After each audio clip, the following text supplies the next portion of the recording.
Let's learn how to divide the number 745 by 5 using the long division method.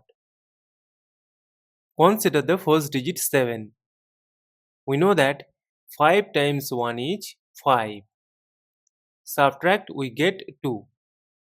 Now as this 2 is less than 5, so we will bring down this 4 here.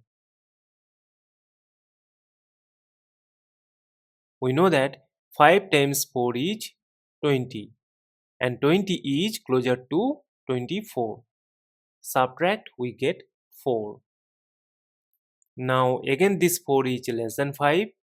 That is why we will bring down this adjacent 5 here.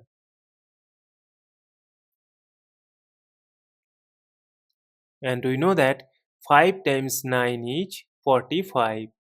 Subtract, we get a 0. As we have got the remainder 0 and we have no number to bring down here, so we will stop. Therefore, 745 divided by 5 is equal to 149.